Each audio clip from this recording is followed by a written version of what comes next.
Thank you, Mr. President. To report and sponsor the report, Mr. President, I move that we recognize the chairperson of the Committee on Justice and Human Rights, Senator Francis N. Tolentino. I so move, Mr. President. Our distinguished colleague, Senator Francis Tolentino, is recognized. Thank you, Mr. President. Mr. President, dear colleagues, your Committee on Justice and Human Rights has the honor to report in relation to the motu proprio hearings of the committee has the honor to report on the alleged battery and maltreatment of Ms. Elvira L.V. Vergara, to advocate for the protection and empowerment of a crucial yet often overlooked segment of our society, our Kasambahay, the household workers who tirelessly contribute to the fabric of our homes and communities, and to carry out the most basic menial tasks of a household, and propose the findings and recommendations thereof. It must be recalled, Mr. President, that the Philippines has become the second country to ratify the International Labor Organization ILO Convention 189 on decent work for domestic workers. The said rights in the convention include 1. Reasonable working hours, 2. Weekly rest of at least 24 consecutive hours, 3. A limit on in-kind payment, 4.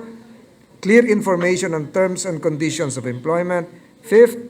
Respect for fundamental principles and rights at work, including freedom of association and the right to collective bargaining. Further, the convention also mandates that each member shall take measures to ensure that domestic workers only enjoy effective protection against all forms of abuse, harassment, and violence.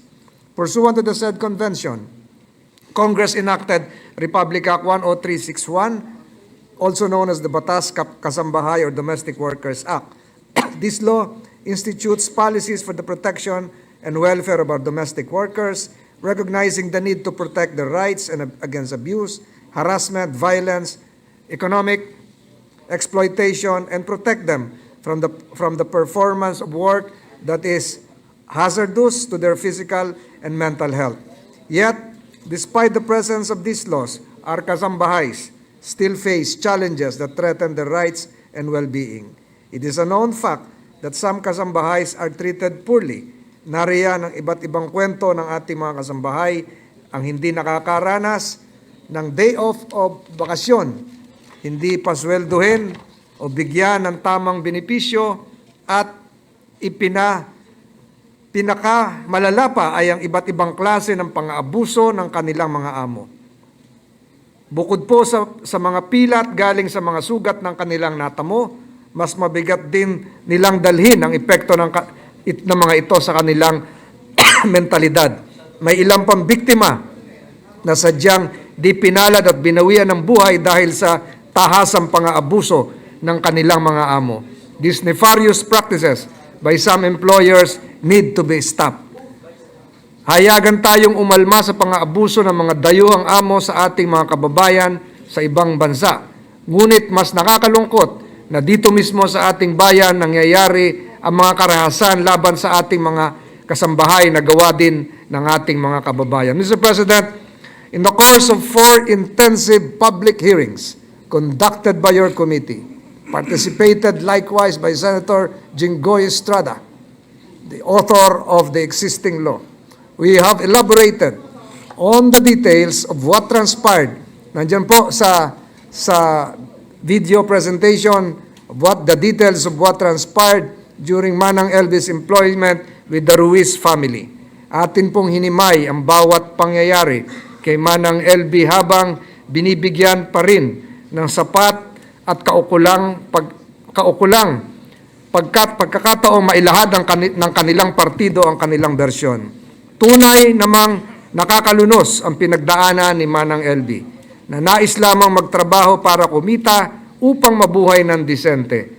Nakita natin ang malaking kaibahan ng kanyang estado noon, ito po sa larawan, kumpara ngayon at nang nag-umpisa magtrabaho para sa pamilya Ruiz. Ang kanyang pagkabulag at ang mga pilat sa katawan ay magsisilbing bakas ng kanyang pinagdaanan ng pamilyang kanyang pinagsilbihan. Tunay nga po itong torture, Mr. President. Kanina pong tanghali, I was privileged to be joined by Senator De La Rosa in welcoming the Committee on Human Rights of the United Nations during a dialogue conducted here in the premises of the Senate, kung saan po naipakita natin sa mga miyembro ng United Nations na tumutupad naman ang ating Estado sa mga pangako natin sa tratado sa United Nations. Nakita rin natin ang mga kakulangang pagpapatupad ng batas kasambahay sa kawalan ng sapat na pagmumonitor ng ating mga kasambahay, kung kaya naman hindi agad na iligtas ng mas maaga si Manang LV. Mr. President, this is not a case of simple maltreatment and physical abuse against a kasambahay. This case showed the lack of initiative and apathy of some of our kababayans towards their fellow man. Kita na ang nakakaawang lagay ni Manang LV, ngunit pikit mata at tikom pa rin ang bibig ng mga tao sa kanyang paligid. Tunay nga po nakakalungkot, Mr. President, my dear colleagues, na kahit may nakalatag ng batas na dapat ay nagpuprotekta sa mga kasambahay, ay tuloy pa rin ang mga ganitong kaganapan at karahasan sa kamay ng ating kapwa Pilipino mismo sa ating sariling bayan. Addressing these issues is not just a matter of compassion, it is a matter of justice and equity. Our kasambahays should endure unfair treatment, abuse, or exploitation simply because of their profession. They deserve to be recognized as equal members of our society with rights that are upheld and protected by the law. To achieve this goal, we must work collectively to strengthen and enforce existing laws and regulations aimed at protecting the rights of kasambahays. We must foster a culture of empathy and understanding where the dignity of all individuals, regardless of their occupation, is upheld. Employers must be encouraged to treat their kasambahays with respect, providing fair wages and decent working conditions. Moreover, education and awareness are paramount. We must educate kasambahays about their rights and empower them to speak up against any form of abuse. Equally important, we must raise awareness among employers about the responsibilities and the importance of treating kasambahays fairly and equitably. Mr. President, with the findings established during the hearings, your committee hereby recommends the following. 1. To amend the Batas Kasambahay Law, Republic Act 10361, to reflect the following policies. A.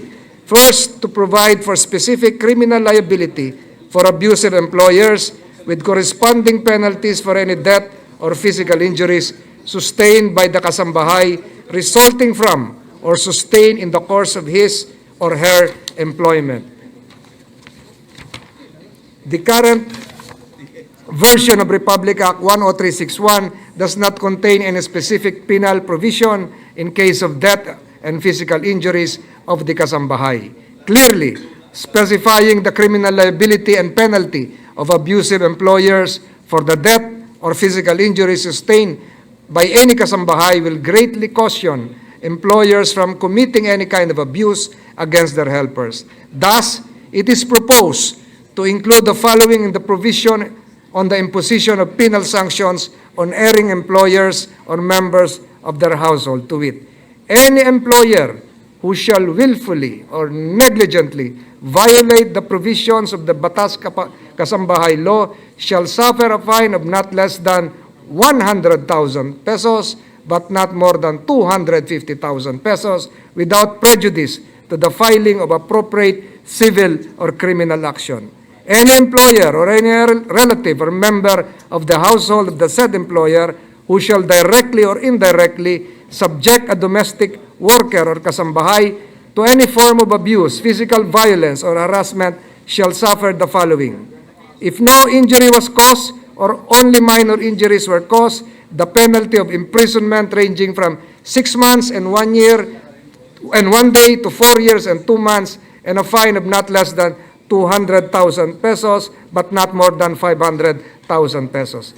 2. If by reason or on the occasion of such abuse, physical violence or harassment inflicted, the kasambahay shall have become deformed or shall have lost any body part or shall have lost the use thereof, the employer or member of the household responsible for the same shall suffer the penalty of imprisonment ranging from 4 years, 2 months, and 1 day to 8 years and a fine of not less than 1 million pesos, but not more than 2 million pesos shall be imposed.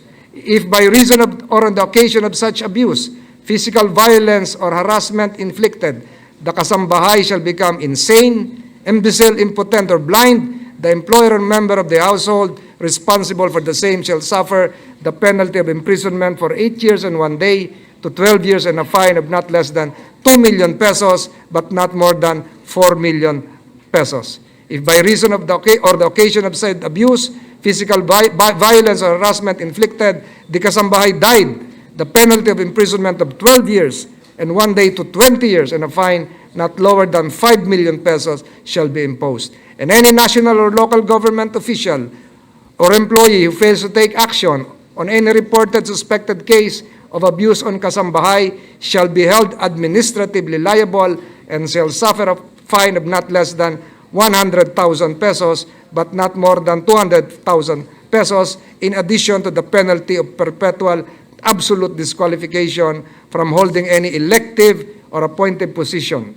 Second, to make any local government official or employee whose help has been sought by an abused kasambahay but failed to take action or document the same to be criminally and administratively liable with the corresponding penalty upon finding of substantial evidence of his or her negligence and or omissions. Mr. President, the third recommendation is to establish a kasambahay registry and kasambahay help desk in every barangay hall, municipal or city hall, and in every municipal, city, or regional office of the DSWD and DOLE. The addition of a new article on the registry of kasambahays shall facilitate monitoring of kasambahays in the country. Through the registry, there will be available data on the number of status of kasambahays that can be used in the monitoring and investigation of suspected or reported cases of abused kasambahays. Fourth, to call upon the DSWD, DILG, DOLE, DOJ, Commission on Human Rights, and other involved agencies of the government to strengthen their coordination through up-to-date agreements and memoranda pertaining to the monitoring of our kasambahays in order to strictly enforce and implement the Batas Kasambahay Law. Lastly, there is a need to revisit the role of the Philippine National Police, especially the PNP Women's Desk. As we now turn to the courts, Mr. President, in seeking justice for the abuses committed to Manang LB, your Committee on Justice and Human Rights fervently hopes that these recommendations and proposed changes will achieve its purpose of fortifying the current Kasambahay Law and ensuring that no maltreatment and inhumane acts like this will ever be committed against our Kasambahays again.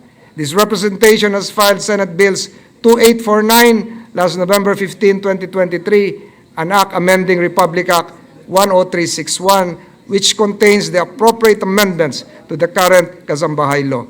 Sa pamamagitan ng panukalang batas na ito, tayo po ay umaasa na ang nangyari kay Manang LB Vergara ay hindi na mararanasan ng sino mang kasambahay, at kung ito po man ay mauulit, ang ating mga sangay ng gobyerno ay mabilis na aksyon upang matigil ito at parusahan ng mga may sala.